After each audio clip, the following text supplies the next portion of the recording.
Hey guys, how we doing? So we're on another Seth the Programmer video. Don't do these very often, but when I do, I find them very, very interesting. He's very, he narrows everything down. He gets the nitty gritty of the info, which was what I thought was really cool about his could Madara really defeat the Akatsuki after Swaikage and Clyde's video of Madara versus the Akatsuki, and he still proved them right, just put some extra info on.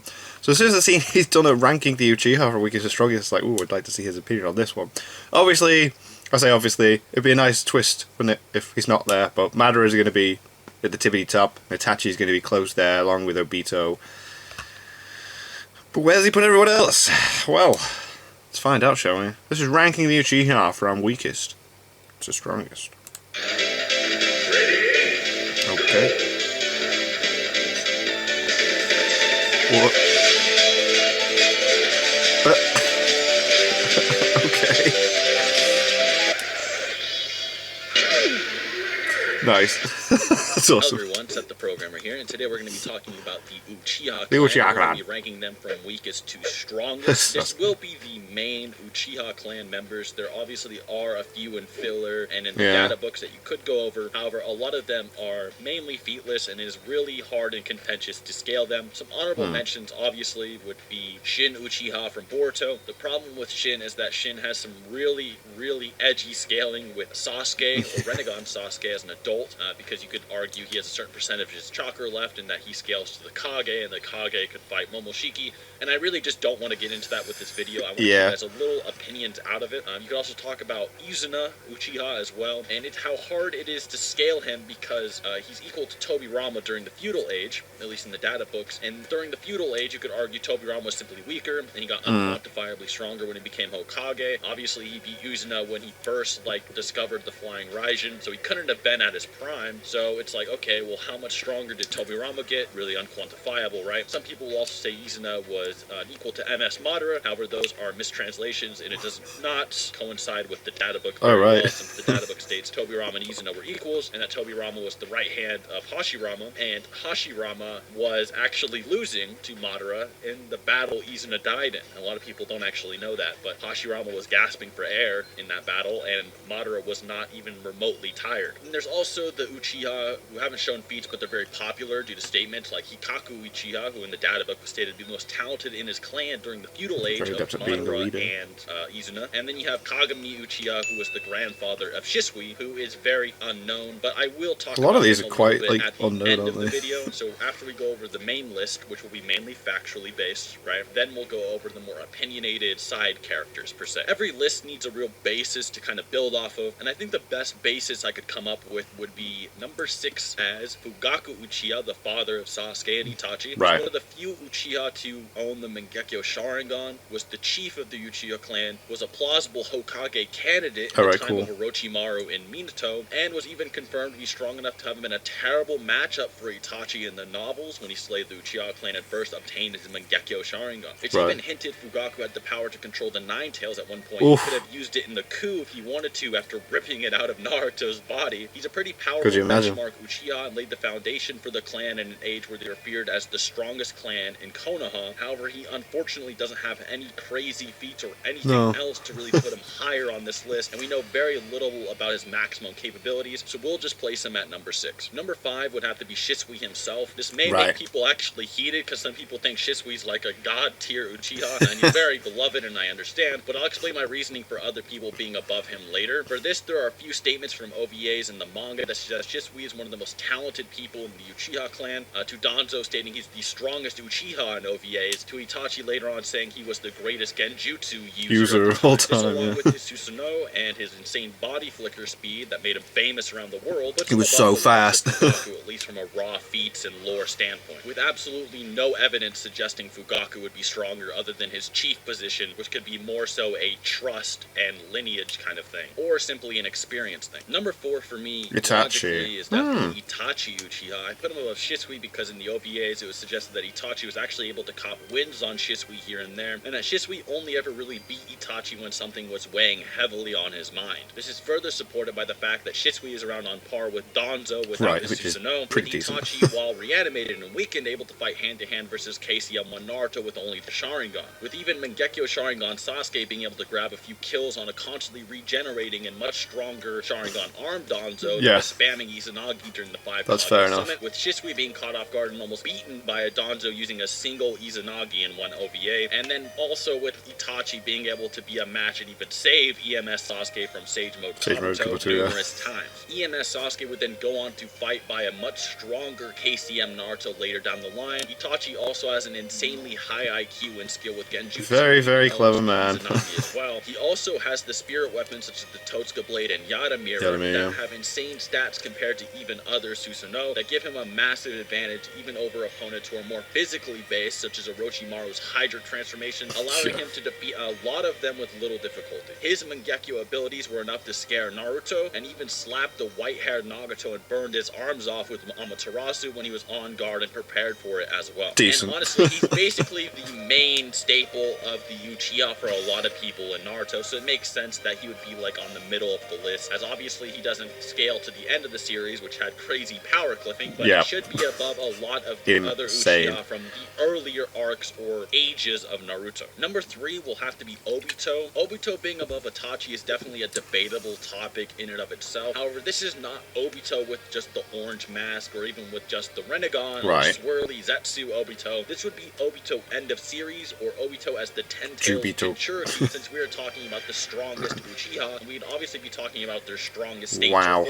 And of course, the raw power of the 10 tails is astronomically higher than anything Itachi could really handle on his own. The healthier, reanimated Itachi needing help from Naruto would be to even handle a multi-gigatons of force and beyond Shibaku Tensei from Nagato, let alone a Tengai Shinsei or a multi-continental Bijou Bomb. Obito, even after the 10 tails disappeared from him, absorbed and stole chakra from Six Paths Madara, and even absorbed Six Paths into himself even without being a Jinchuriki. Even post-death, he was able to grant Six Paths chakra to Kakashi from the afterlife. With both Sharingan, his Kamui, and physical prowess, he would be ridiculous as shown with even Kakashi with these abilities could throw down with Kaguya for a brief moment, although mainly only with hacks. Of course, it's hard to say Itachi would be stronger than 10 tails Obito. Also, Itachi's Genjutsu shouldn't work on Obito either, since Obito has a relative to superior Dojutsu. It should also be noted that Obito may in fact have superior Genjutsu to Itachi. Here comes the dislikes for that one, but Obito is able to cast a Kodo Matsukami like Genjutsu over Yagura without anybody really noticing it for years, as well as the fact that he was possibly taught the Tsukuyomi by Madara. He showed this in Road to Ninja, as well as the fact that he kind of needs to know it for the infinite Tsukuyomi. Obito without the 10 tails or 6 paths amps is definitely its own argument. However, it should more than likely go in Obito's favor due to his raw feats versus KCM2 Naruto and the Shinobi Alliance, alongside his underestimated Genjutsu abilities, raw combat experience, as well as the reanimation technique, although I won't really grandstand anything for this video since it's not really relevant. We're only talking about the 6 paths or 10 tails variants. Sasuke with the Rinnegan post Hagoromo should be highly above Obito at this stage. He was strong enough to fight Rinnegan Madara 6 paths. He was stated to have far more 6 paths chakra than Obito by Minato, and even with the God Tree absorbed after this, Sasuke could run and chop it in half with seemingly little effort. With his teleportation, he was kind of caught off guard, but alongside the ability to read 6 paths character like a book, as Madara suggested, Sasuke would be able to handle anybody previously on this list with little effort. Even Obito's Kamui spam would do him no better than it did versus Madara, with Madara constantly bullying him and Kakashi simply trying to teleport away before Madara even absorbed the God Tree. With Sasuke's simple Susanoo arrows being strong enough to overpower or stalemate true Seeking Orbs and attacks, not to mention the fact that full power Jubi Obito can't actually use Kamui for whatever reason, even though Madara could. Speaking of Madara, here we are. I told you Madara had to be the top. While Sasuke got a fuck ton stronger by this final battle with Naruto and getting bullied around by Kaguya, it definitely didn't give him any abilities or power-ups that Madara himself still couldn't handle. This would have been different if, say, Sasuke was out there slapping away tons of 6 paths Naruto shadow clones or something, but for the most part, Naruto only ever fought Sasuke with shadow clones while in base, and the only time he used 6 paths shadow clones was after Sasuke absorbed all of the tailed beasts. So even if you could make a good argument for Naruto holding his own versus Madara with shadow clones, or an argument for Kaguya winning, it's extremely hard to even remotely contemplate an argument for Sasuke winning at this stage. His Rinnegan is incomplete, he can't absorb and attack at the same time, he can't travel between space times, and his attack potency even with Chidori isn't even enough to draw blood from Six Paths Naruto, who just double Rinnegan Madara could swap hands with. I don't want to just sit here and shit on Sasuke, that isn't my intention. The intention is more so to draw attention to just how overpowered Madara is in comparison to him. Madara also has insane amounts of wood release attacks it clones, along with casual limbos, and more than likely superior power and speed that simply put Sasuke at a disadvantage. There's also always the argument that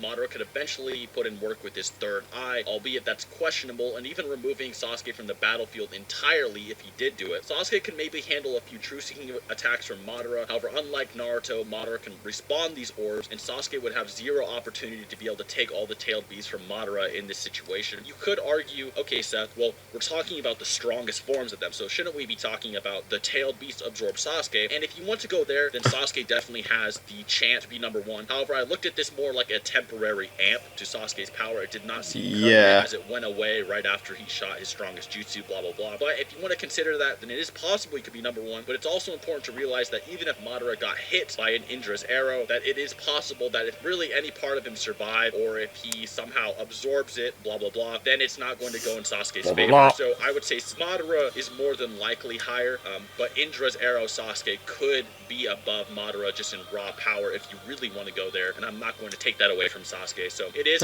fair enough, nice comment in that area, but if we're taking away the tail beast Susanoo, it definitely goes to Madara with no doubt about it. So other than that, it's simply unavoidable that Madara is the strongest Uchiha with no amps, obviously, or no like temporary amps. And even if we took away all the crazy Six Paths and Ten Tails abilities for everyone, I'd argue the list would still be in the same order. Said maybe Obito if you took his Rinnegan and dual Mangekyous away, and you might be able to argue EMS Sasuke could not beat Rinnegan Obito and his reanimation jutsu, because obviously KCM Naruto was making EMS Sasuke shit himself at that time, and not even KCM Naruto could really actually take out Obito. Orochimaru did however hint that Sasuke would more than likely be the one to surpass Madara, and I just so happen to have a video on adult Sasuke versus Madara down in the description below. I still need to check that out. If Sasuke closed that massive gap between he and the other Six Paths characters for yourself. Otherwise, now that we're kind of off of that topic, if I were to give Izuna the benefit of the doubt for this list, I'd put him more so around Itachi's placing, give or take, since the gap between Itachi and Ten Tails Obito is honestly just that massive.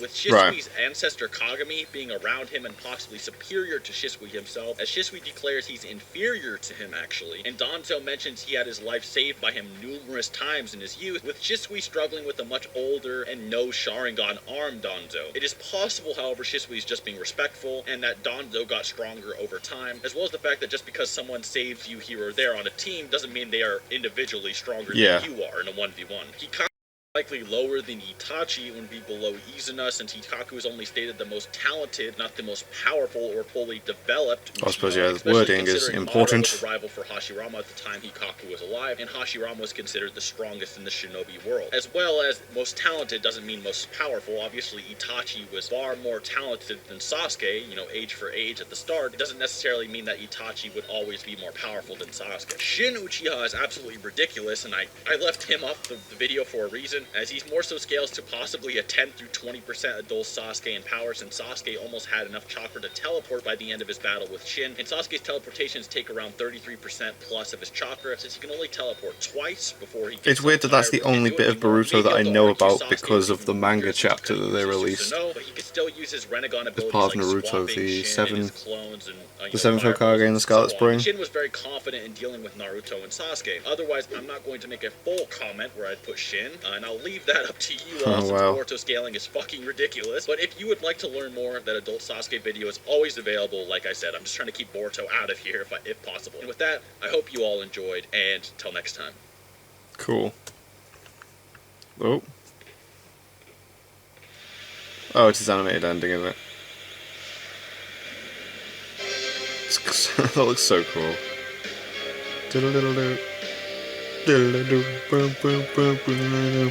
Cool video. So yeah, Madara was at the top.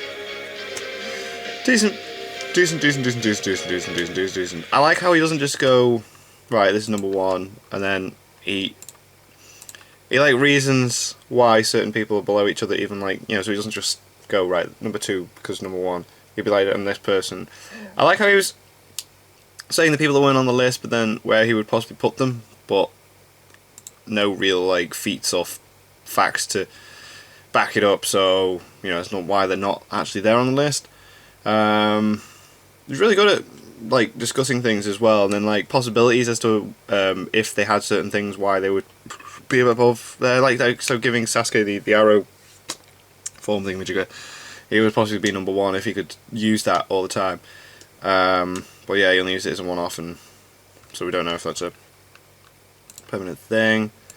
But yeah, Madara was going to be number 1. He knew Madara was going to be number 1. Madara is always number 1. So yeah. So every now and then I'll do a Seth the Programmer video. I found some really interesting ones. I think it would be fun. So there's like how strong is Naruto to Dragon Ball Z, and how strong is Saitama to Dragon Ball Z, well, Dragon Ball even, and Krillin versus Naruto. We're going to be checking these out, and why Krillin would beat Saitama. I'm really looking forward to checking those out because they just seem a bit random and out there, but I think it'd be interesting videos. So yeah, thank you guys very much for watching. What did you guys think of that? What did you guys think of this? Click like, subscribe if you haven't already.